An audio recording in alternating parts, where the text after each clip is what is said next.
Yo, what is up, guys? Welcome back to another podcast here on the Jump Ball Podcast in season 2. We're more consistent with the uploading now, which is pretty great. We're back to me and AS today. Say what's up. What's up, guys? Today we're actually throwing it back because we have one thing that we used to do back in season one, and we got a new thing that we're gonna do today, and I think you guys are gonna like this spot a lot. Yeah, I agree. And let's not even wait. Let's just get into it right away. And by the way, this is going to be our last pod with the travel issues. It will be resolved after this one. So just bear with us, please. So without further ado, let's get into it. So for the first thing that we are going to be doing today, it's going to be a start bench cut.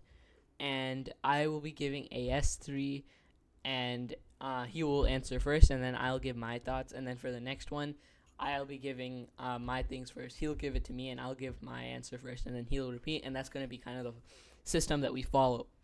Now, to start off, our first three players are Austin Reeves, Josh Giddey, and Kobe White. Now, AS, what do you think? All right, so the first thing I'm gonna say is that this is actually very similar players all around. All these three players are sort of they're sort of role players in a way. He averaged 19 points for like a 2 or 3 month stretch while Levine was out and DeRozan was out, and that just shows that he could be my starter on the team. So actually, I'm not even gonna like let him be safe. I'm gonna start him. So Kobe White is gonna start for me, and now off the bench, I don't know who I would want because I feel like Josh Giddey is a big facilitator, and you might want him starting. But I feel like if you're gonna be on the bench, you've got to average more than like 15 points a game to be like a good six man for us. So honestly, I want a role player, catch and shoot three guy in Austin Reeves, cut Josh Giddey, get the pedophile off my team. Certified pedophiles. Wop, wop, wop, wop, wop. And the funny thing is, I have the exact same thing. I'm not trying to be a copycat. I already had this in mind, but I'm going to be starting Kobe White for the same reasons that you mentioned. You know, he had a great stretch in this season where he was incredible, almost the first option, basically, apart from DeMar DeRozan, of course. Austin Reeves, he can't go wrong. I mean, he's like the Lakers, one of their best scoring people. I mean, like they have, of course, LeBron, AD, and D'Angelo Russell, but he's one of the best. He's up there.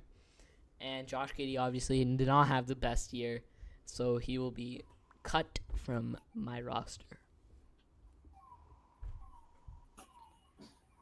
All right, AP. So now I'm gonna give you the next start bench cut, and this is more of a better and bigger players one. And again, they're all the same, similar players. We got starting our start bench cut: Bam Adebayo, Demontis Sabonis, and Evan Mobley. Ooh, okay, this is a great three-player start bench cut. All are great players in their own regard. Obviously, Bam and Emob are really good on defensively, and Sabonis is a threat for a double-double on any night. So this is going to be tough, but I think that I am going to be starting Bam Adebayo. And simply for the reason that he made, not only because he made the Team USA roster and like is an influential player for the roster, but also because he's just a great defensive player and offensive player, and he can be the first option for your team. Like Jimmy Butler was out this year, and Tyler Hero wasn't really playing up to the mark in the playoffs, but he was the one that was kind of carrying the offensive load and obviously the defensive load. I mean, he finished top 3 in defensive player of the year this year. So, and he's kind of undersized for his position. He's 6'9" center, and he's a great player. So I think I'm gonna start him. Demontis Sabonis, though, is a very close second. Obviously, he's a double-double machine. He's incredible at passing the rock and shooting it. He's pretty good at rebounding, too. He can get those rebounds, but I'm still going to put him at second because he's not the first option on his team. I mean, neither is Bam, but he's more influential as a second option, I guess, than Sabonis. Even though Sabonis is also incredible. And then I'm going to have to cut Emob. I mean, he's like not up to the mark on the 3-point arc He's not been shooting very well from there. He's great defensively. Obviously got to pay the bag this offseason, but I think he has still a lot of room for improvement. He's pretty young, so I'm going to have to cut him from my roster. Yeah, so I actually have a slightly different thought here. Is that my first one? Obviously, I don't mean to copy, but Bam Adebayo is just the easy start.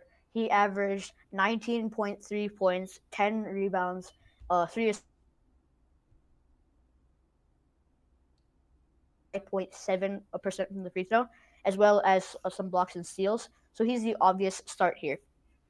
But my opinion on Demontis Sabonis is that honestly, he actually is a very consistent player. He played all 82 games of the regular season, averaged 19.4 points, no steals, no blocks, 8 assists, and 13 rebounds.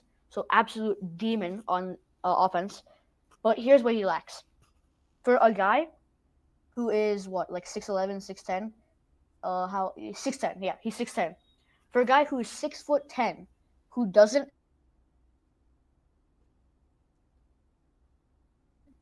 he is not on my team. I'm not gonna let someone like that, who can't block, stay on my team. And also another big thing is that in the regular season he averaged 3.3 turnovers, and on the other hand, Evan Mobley averaged 1.8 turnovers, 1 block a game, 1.5 blocks, and 1 steal a game, plus 9 rebounds, plus half decent 3 point. So I'm gonna have to start Bam Adebayo, bench Evan Mobley, and cut Demontis Sabonis. Okay, interesting. Actually, I thought you were going to go a little different route here, but that's pretty interesting. Okay. So that will conclude our start, bench, cut part of this video. And then we'll be moving on to the next thing that we're doing, which is pretty interesting. It's going to be introduced newly to this channel. We're going to be doing did this player live up to their draft comparison? And we're going to debate on this a little bit. And I'm going to give AS one. He's going to give his response. Then obviously I'll say if I agree or disagree with him. Then. But I woke up every day. Oh shit. Then AS will give me, and I'll give my response, and he'll agree and disagree with him, and we'll go vice versa like that. So without further ado, let's get started with the first one, which is LaMelo Ball to Trae Young. By the way, I just want to credit AS's immaculate picture choices for these upcoming photos. So great job, AS. But Nice. anyway, make your opinion. All right. So first things first is that I'm not sure it's necessarily the right comparison, but this video is just did they live up to their draft comparison? This little thing we're doing here, and I think, unpopular opinion, he has not lived up to that comparison. Now Trae Young, I know he's not been the most consistent player. He hasn't been for 82 games this season, but I just don't think LaMelo Ball has lived up to the expectation.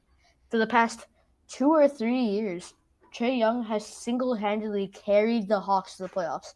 When they lost to the Bucks, that man brought them to the conference finals with pretty much a little bit more decent team than the Hornets LaMelo Ball has.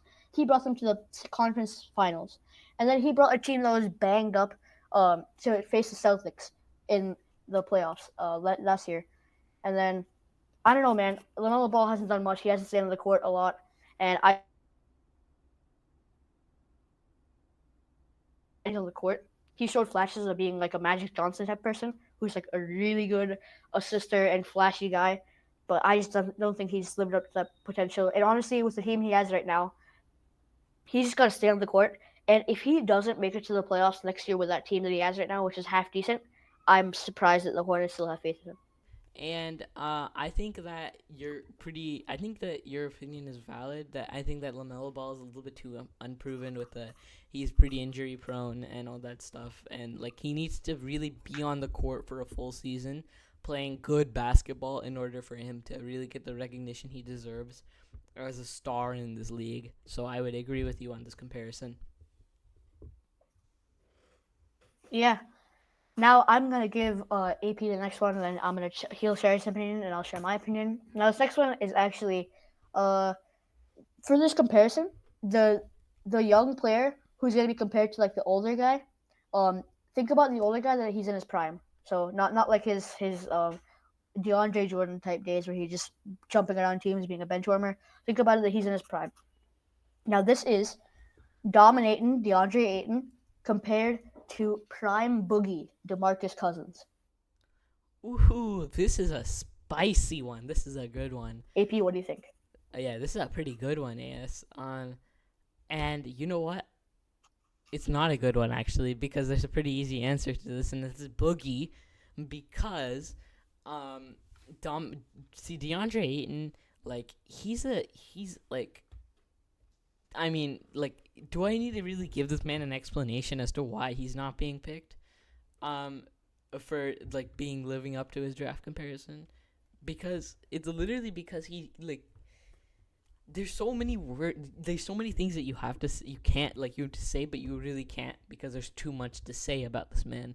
Like, for one thing, he literally argued with his own coach in the freaking like when his team was deep in the playoffs. You can't do that. And then he also sat on the bench like a crybaby for not getting too many minutes. Like, there's nothing else to say. He didn't live it up. He didn't live up to Prime Boogie. Prime Boogie was literally a demon in this. Like, yeah, no more to be said. No. Yeah, I don't know what DeAndre Ayton was doing with his career. He was the most clutch guy in 2021, and then it's just Giannis being freaking insane for coming back from an injury and destroying them in the playoffs, in the finals. Booker was out for a bit. Chris Paul was out for a bit. DeAndre Ayton sort of helped them in that 2021 playoff run, but 2022 and 2023, I don't know what the hell he was doing. I don't know what you have to do in your career where you're the number one pick and Bismack Biyombo plays better than you. No more words said.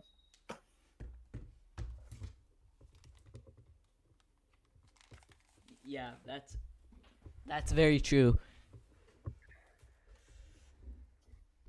All right. Well, with your next one, AS, I'm gonna be giving you a pretty funny one. Okay. We've got Mr. Chubbs Zion Donutson to Charles Brickley.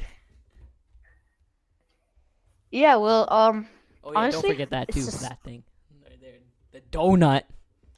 yeah, this man is, guys. If you remember when he was like 313 pounds, the Pelicans literally had a clause in his next contract saying that he was overweight, that he would lose money if he was overweight of 300 pounds, he would lose money. So I think just based on the fact that this guy he was like so confidence that he decided he's gonna like let his body take a toll for the worst. And I just don't. This is another LaMelo Ball kind of thing. He hasn't been on the court to prove himself. And Charles Barkley did take a team to the finals a couple times. He never won a chip, but Charles Barkley was a great dominant guy in his era. He really helped his team as far as he didn't take his team to the playoffs or finals. That was another thing, but did he live up to the comparison as a player wise? Hell no. Zion Williamson, I know, has showed flashes while he's been on the court, but same thing with LaMelo Ball. He hasn't been on the court, and I don't think he can take his team to finals runs by himself. Indeed. I think After all that, that you're 100% correct that Zion hasn't been on. He's similar to LaMelo Ball, similar story. It just hasn't been on the court too much to prove himself that he's worthy of this comparison. Even though I feel like Charles Barkley is like a pretty easy comparison to live up to. No knock on Charles Barkley, but I think it's like not too difficult if somebody of his stature coming out of high school, college, to be better than him. But yeah, I mean, look at the donut, bro. Like, come on. No more words said, just like AS. Now, this next one, I feel like we're going to have the biggest debate about is Scotty Barnes compared to Draymond Green. I'm just going to say before I say my opinion, I don't think it's a good comparison, but I can see some aspects, but Draymond Green is not a tall, big like Scotty Barnes. Okay. Okay, sorry. Hold on. there's the image for y'all. But here's the thing, okay? I think that Scotty Barnes so far has not lived up to Draymond Green's stature simply because again, like AS said, it's a bad comparison because Scotty Barnes is not the defensive kind of guy that Draymond is. So I don't know if he was being lived up to being a defensive menace like he is. I mean, he's way better on the offensive end, I can give him that, but defensively, hell no. Oh, hell no! Oh, hell no! Oh, hell no! Hell no! Oh, hell no! Oh, hell no! Oh, hell no! But and I mean, they're actually I don't know if you knew this, AS, but they're actually the same height. Both are 6'6", I'm pretty sure. Or maybe Oh, really? Scotty Barnes is 6'7", but both are 6'6". So I'm gonna say no. I don't think he lived up to this draft comparison. I think Scotty Barnes has 100% lived up to the comparison, like easily. I mean, the guy averaged this season, he averaged 19 points per game. Projection. Sorry, that's a projection. Cut that out, cut that. Oh, shit, man! Oh, shit, not good. Oh, shit, not good. The guy this year averaged 19.9 points, 8.2 rebounds, 6.1 assists, and 50%, almost nearly 50% field goal percentage, and actually improved his 3-point percentage very well. Now the only thing he's lacking is the free throws, but I feel like defense, the guy did well. He averaged a block and a steal every game, so I think he has lived up to it. It just, I feel like in order to really cement that he's lived up to it, we've got to see if with the team he has this year, if he can take them to maybe an 8th or 7th seed. But right now, I do think he has lived up to the potential. Okay, pretty fair. I mean, maybe it's a little bit of bias for favoritism on my team or whatever. But yeah, let's move on to the final two, which are the most juicy and big to conclude this video, basically. Alright, so with the next one, we're going to have a player comparison to two players. It's going to be Wembanyama compared to AD and Kristaps Porzingis. Oh my god. Okay, so here we go. Yes, he has lived up to the potential. All right. Now, hear me out. Anthony Davis is a defensive menace, but this guy, one moment, please. Victor Wembanyama stats coming right up. Victor Wembanyama this year, I don't know if you guys ever saw, but the man got a double within 20 minutes of the game. This guy's such a menace that